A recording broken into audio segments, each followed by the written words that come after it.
आ जाओ।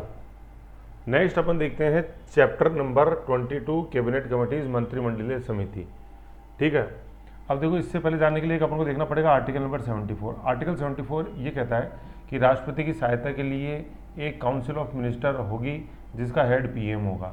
ठीक है, और ये जो आर्टिकल है ना 74, ये पार्लियामेंट्री डेमोक्रेसी का आधार स्तंभ है, मतलब फाउंडेशन स्टोन या फाउंडेशन पिलर है ये। ठीक है, कौन सा? आर्टिकल 74। बार बार बताया मैंने, और क्वेश्चन आता है कि पार्लियामेंट्री डेमोक्रेसी, ठीक है ना, संसदीय लोकतंत्र का आधार स्तंभ कौन सा आर्टिकल है? आर्टिकल 74। और इसमें भी सबसे इंपॉर्टेंट है काउंसिल ऑफ मिनिस्टर्स। ठीक है, अब काउंसिल ऑफ मिनिस्टर मैंने बताया था आपको कि 3 तरह के, जैसे मैंने आपको बताया था कॉन्स्टिट्यूशन 2 तरह का बताया था, 3 तरह के मंत्री मैंने आपको बताए। ठीक है, एक तो होता है कैबिनेट, ठीक है, फिर दूसरा अपन बोल देते हैं राज्य मंत्री स्टेट, और तीसरा राज्य मंत्री स्वतंत्र प्रभार इंडिपेंडेंट। ये 3 मैंने आपको बताया। ठीक है ना। अब ये जो कैबिनेट जैसे मंत्री बनते हैं, जैसे फॉर एग्जांपल मैं बताऊँ, इलेक्शन हुआ, ठीक है, इलेक्शन हुआ और फिर अपन ने देखा काउंसिल ऑफ मिनिस्टर की मैक्सिमम स्ट्रेंथ जो होती है वो लोकसभा की 15%, संसद की नहीं, लोकसभा। ठीक है, लोकसभा की 15, हाउस की 15% का, है ना, लोकसभा की कुल स्ट्रेंथ का कितना होना चाहिए? लोकसभा की कुल स्ट्रेंथ का 15% होना चाहिए। किसने बोला? 91st कॉन्स्टिट्यूशन अमेंडमेंट 2003 ने ये बात बोली। ठीक है ना, ये संसद का नहीं है, लोकसभा का। बहुत इंपॉर्टेंट क्वेश्चन है। वैसे मंत्री जो है लोकसभा से भी हो सकता है, राज्यसभा से भी हो सकता है। ठीक है ना, और ये भी हो सकता है किसी भी सदन का सदस्य नहीं हो, लेकिन अगर किसी भी सदन का सदस्य नहीं है तो 6 महीने के अंदर उसको किसी भी सदन की सदस्यता लेनी पड़ती है। ठीक है, तो ये अपन काउंसिल ऑफ मिनिस्टर के बारे में 2 चीज़ें जानते हैं, पार्लियामेंट्री डेमोक्रेसी और 15% वाला। अब जैसे मैं आपको बताऊं, जैसे आपका ही उदाहरण लो कि जैसे आपने चुनाव लड़ा, चुनाव जीता, एमपी बन गए। ठीक है, एमपी बन के फिर आपका सौभाग्य प्राप्त हुआ, आपको स्टार्स अपने अपने फेवर में, तो 15% में आपका नाम आ गया और आप काउंसिल ऑफ मिनिस्टर के सदस्य बन गए। ठीक है, अब काउंसिल ऑफ मिनिस्टर के सदस्य बन गए और फिर आपका और भाग्य काम किया और आप कैबिनेट मिनिस्टर बन गए पहली बार के अंदर। पहली बार के अंदर सीएम भी बन सकते हैं, कोई बड़ी बात नहीं है इसके अंदर, देखा ही अपन ने।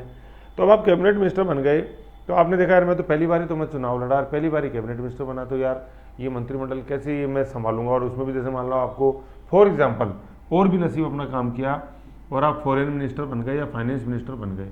अब यार फाइनेंस मिनिस्टर में कुछ जानता ही नहीं, कोई ना कोई काम जानता ना कुछ, मैं तो बस वो जानता था कि जनता के बीच में कैसे जाना है, कैसे भाषण देना, अब मैं काम कैसे करूँ, समस्या आ गई।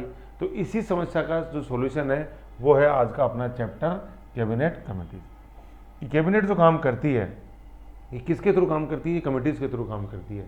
ये एक्सपर्टाइज होते हैं, स्पेशलाइज्ड बॉडी है जो संबंधित मिनिस्टर को राय देते हैं कि आपको ऐसे काम करना है, ऐसे करना है। कैबिनेट कमेटी पढ़ रहे हैं अपन। अगला टॉपिक जो आएगा वो आएगा पार्लियामेंट्री कमिटीज़, संसदीय। अभी कैबिनेट की बात है, मंत्रिमंडल की। ठीक है, इसलिए मैंने वो मंत्रिमंडल बढ़ाया आपको, आर्टिकल 74। ठीक है, मंत्रिमंडल, तो मंत्रिमंडल को मंत्री आ रहा है तो ये संबंधित विभाग, संबंधित जो मंत्रालय का मंत्री होता है उसके असिस्टेंस के लिए होती हैं, उसको गाइड करती हैं। तो ऐसे अपन को ध्यान देना है इसमें। ठीक है ना, इसमें अपन को कंफ्यूज नहीं होना है, कहीं आप समझो कि कहीं उसको कहीं का कहीं ले जाओ संसदीय और मंत्रिमंडल को कर दो। नो, अभी हम पढ़ रहे हैं मंत्रिमंडलीय। ठीक है, तो ये तो इसका बैकग्राउंड था। चैप्टर छोटा ही है, कोई ऐसी दिक्कत नहीं है।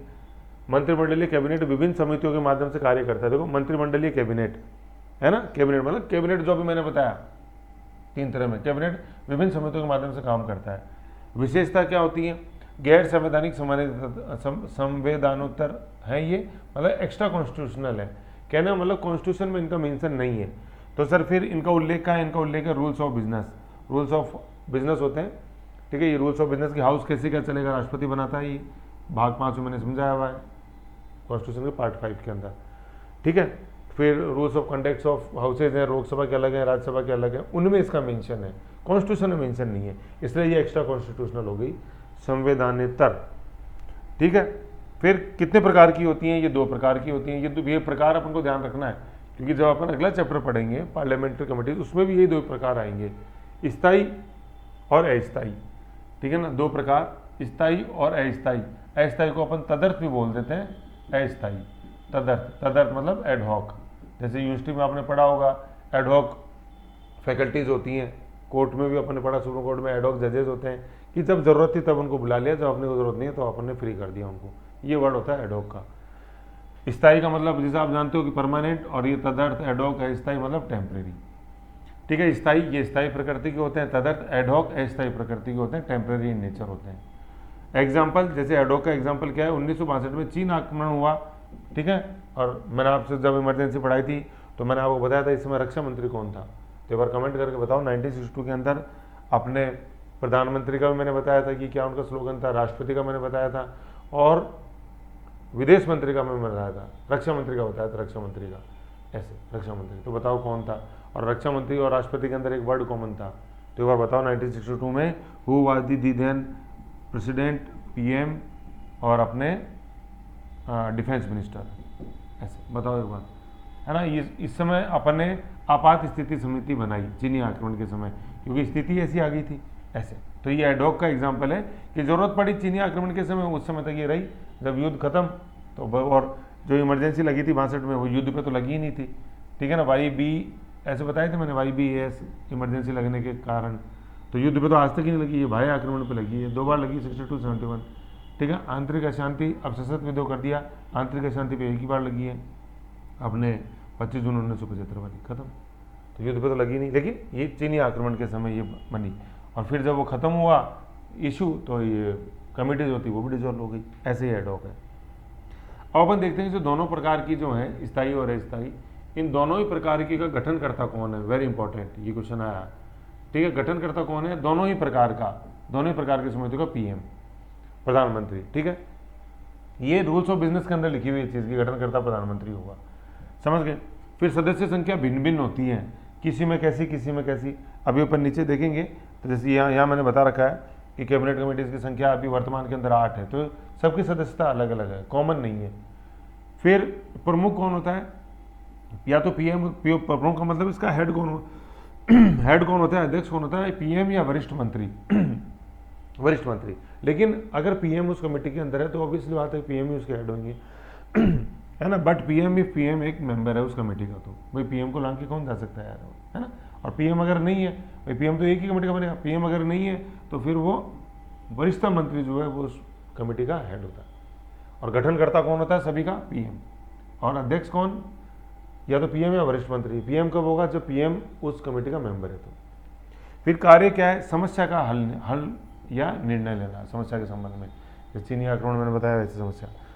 अब अपन देखते हैं, ये जो अपन सूची देख रहे हैं कैबिनेट कमेटीज की 8, ये 8 की 8 कौन सी आ रही है, ये सारी जो अपन स्थायी पढ़ी ना वो आ रही है, ठीक है। ये तो यहाँ अपन देखते हैं पॉलिटिकल अफेयर्स, जैसे राजनीतिक अफेयर्स अपन जैसे देखते हैं, जैसे जैसे जरूरत पड़ती है वैसे वैसे उनसे मदद ली जाती है, ठीक है, ठीक है। Political affair. दूसरी है पार्लियामेंट्री अफेयर्स, की पार्लियामेंट के संबंध में, जैसे मान लो सेशन चल रहा है, किसी प्रकार के कोई विधेयक पे कोई चर्चा कुछ करनी है, वो पार्लियामेंट्री संसदीय, ठीक है। पॉलिटिकल तो राजनीतिक अफेयर आ गया, पार्लियामेंट्री संसदीय अफेयर्स आ गया। इकोनॉमिक आर्थिक अफेयर्स, किसी प्रकार का जैसे अपन देखते हैं कि कोई आर्थिक संकट दिख रहा है, कोई आर्थिक प्रॉब्लम दिख रही है, उस पर काम करने से मुद्रास्फीति हुई, प्राइस कंट्रोल हुआ, उन सब की चीज़ें। फिर अपॉइंटमेंट कमेटी, जैसे मंत्रियों का जो अपॉइंटमेंट्स वगैरह है, वो कोई राजनीतिक लेवल पे, जैसे मान लो किसी देश विदेश के अंदर एम्बेसडर वगैरह कोई नियुक्ति है उस तरह में। देन सिक्योरिटी, जैसे अपन बताते हैं कि ऑपरेशन सिंदूर के समय जब जरूरत पड़ी, पहलगाम के समय, तो ये ऐसे। फिर एकोमोडेशन, आवास समिति, जो संसदीय सदस्य होते हैं उनके आवास संबंधी जो भी डिसीजंस होते हैं वो। इन्वेस्टमेंट एंड ग्रोथ, निवेश एंड वृद्धि। इन्वेस्टमेंट, जैसे मैंने आपको बताऊँ, जैसे विदेश जाते हैं प्रधानमंत्री, फिर मेक इन इंडिया का प्रचार होता है सारा, तो इन्वेस्टमेंट आकर्षित करने की बात होती है, उसके माध्यम से देश में वृद्धि, मतलब जीडीपी वृद्धि, पर कैपिटा इनकम जो होती है, पर कैपिटा इन्वेस्टमेंट इनकम जो होती है अपने, उसकी वृद्धि करने की जैसे जो बात है वो। पर कैपिटा इनकम कैसे निकलती है, अपनी नेशनल इनकम जो अपने टोटल है उसके अंदर अपने पॉपुलेशन का भाग देते हैं, मिड ईयर पॉपुलेशन, तब ये मतलब पर हेड, कैपिटा का मतलब पर हेड, कैपिटा का मतलब होता है एक व्यक्ति। कैपिटल पनिशमेंट में क्या होता था, सर को अलग करते थे धड़ से, तो इसलिए वो कैपिटल पनिशमेंट बोलते हैं। तो कैपिटल का मतलब धड़, हेड मतलब सिर, कैपिटल का मतलब सिर, तो पर कैपिटल मतलब एक सिर के ऊपर कितनी इनकम आती है पूरे देश की, तो वो जनसंख्या का भाग देंगे नेशनल इनकम में तब, ठीक है। तो वो फिर स्किल एंड एम्प्लॉयमेंट, कौशल व रोजगार, ये तो रोजगार, कौशल विकास, रोजगार आजकल बड़ा इंपॉर्टेंट, स्किल डेवलपमेंट। जैसे इंडिया धीरे धीरे किस तरह बढ़ रहा है, जैसे मैं बोलता हूँ, बताता हूँ कई बार कि ग्रोथ विदाउट डेवलपमेंट, मतलब डेवलपमेंट तो हो रहा है, ठीक है ना, लेकिन अपन जैसे देख रहे हैं कि एम्प्लॉयमेंट में ग्रोथ नहीं हो रही किसी भी तरह की, मतलब सॉरी यही है कि ग्रोथ तो हो रही है लेकिन डेवलपमेंट नहीं हो रहा। डेवलपमेंट का मतलब क्या है कि जो एम्प्लॉयमेंट मिलना चाहिए ना वो नहीं हो रहा, या यूँ समझ लो, इसको यूँ बोलते हैं कि ग्रोथ विदाउट एम्प्लॉयमेंट जनरेशन। ये पढ़ो, ये ज़्यादा सही है कि ग्रोथ तो हो रही है लेकिन एम्प्लॉयमेंट जनरेशन नहीं हो रहा। इसका कारण क्या है कि ग्रोथ जो हो रही है वो सर्विस सेक्टर में हो रही है। जीडीपी के 3 सेक्टर, प्राइमरी, सेकेंडरी, सर्विस। तो सर्विस सेक्टर के अंदर हो रही है, मतलब एग्रीकल्चर, इंडस्ट्री और सर्विस। तो सर्विस सेक्टर में ग्रोथ हो रही है लेकिन उसमें एम्प्लॉयमेंट जनरेशन में इतना योगदान नहीं, क्योंकि वो हाईली टेक्निकल जॉब्स होती हैं, जैसे IITN, MBAs, वो ठीक है। अपने तो नॉन स्किल लेबर ज़्यादा है, और आज भी 70% जो पॉपुलेशन है अपनी वर्किंग पॉपुलेशन वो एग्रीकल्चर में इन्वॉल्व है, और एग्रीकल्चर का जो शेयर है जीडीपी में दिनों दिन घटता जा रहा है। ये एक बड़ा बना इकोनॉमिक्स में समझाया मैंने पूरा ढंग से ही, ठीक है, ये चीज़ है। तो ये अपने चैप्टर 22 के अंदर था, शॉर्ट एंड स्वीट है। क्या है जी, कैबिनेट कमिटीज़ हैं। तो पहले मंत्रिमंडल समिति, तो पहले कैबिनेट समझा अपन ने आर्टिकल 74 के माध्यम से। Hallmark of parliamentary democracy, hallmark मतलब आधार स्तंभ, ठीक है। कैबिनेट इनके माध्यम से मतलब पार्लियामेंट्री डेमोक्रेसी काम करती है काउंसिल ऑफ मिनिस्टर से, काउंसिल ऑफ मिनिस्टर काम करता है कैबिनेट से। Council of minister 15% of Lok Sabha. कौन सा constitution amendment, 91st constitution amendment 2003, समझ गए। और फिर मैंने बताया था 40-40 जहाँ पे है सदस्य संख्या वहाँ पे न्यूनतम संख्या होगी 12, ऐसे, ठीक है। फिर विशेषताएं सारी मैंने बताई कि एक्स्ट्रा कॉन्स्टिट्यूशन है, रूल्स ऑफ बिजनेस में मेंशन्ड है। दोनों का गठन करता जो है 2 प्रकार की होती है, स्थायी और अस्थायी। अस्थायी मतलब एडॉक भी। दोनों का जो गठन करता है वो पीएम है। हेड कौन होता है, पीएम या वरिष्ठ मंत्री। पीएम सदस्य तो पीएम एज वरिष्ठ मंत्री। कार्य क्या है, समस्या का समाधान करना। 8 प्रकार की हैं, जैसे पॉलिटिकल पार्लियामेंट्री, 2 अपन ने मेन देखी, political parliamentary economic, political parliamentary economic, appointment, security, accommodation, या अपॉइंटमेंट एंड एकोमोडेशन एक साथ करते हैं, सिक्योरिटी एक साथ कर देते हैं। फिर investment and growth and skill development, मतलब 3 तो ऊपर आ जाएंगे अपने, क्या, पॉलिटिकल पार्लियामेंट्री और इकोनॉमिक। फिर अपॉइंटमेंट और अपने एकोमोडेशन को एक जगह कर दो, और बीच में सिक्योरिटी रह जाएगी, मतलब एकोमोडेशन, अपने एकोमोडेशन, अपॉइंटमेंट, मतलब अपॉइंटमेंट हो गया, फिर उसको घर दिलाओ, फिर सिक्योरिटी दो। Appointment, accommodation, security, investment and growth and skill and development, skill and employment, ठीक है। मतलब स्किल दो हाथ में जिससे कि एम्प्लॉयमेंट पाने की वो योग्य बने, तो इसलिए स्किल एंड एम्प्लॉयमेंट, समझ गए। ऐसे अपना शॉर्ट एंड स्वीट है चैप्टर 22, कोई ज़्यादा मसाला नहीं है, ऐसा भी नहीं काटा है। जो इंपॉर्टेंस है, इंपॉर्टेंट चीज़ है वो यही है, ठीक है। नेक्स्ट अपन देखते हैं 22 का चैप्टर 23 आता है। तो 23 अपने पार्लियामेंट वाला है, तो वो मैंने यूनियन अच्छी तरह समझाया हुआ है, तो अब वहाँ से आप उसको देखो। अब नेक्स्ट जैसे है ये पार्लियामेंट्री कमेटीज देखते हैं अपन।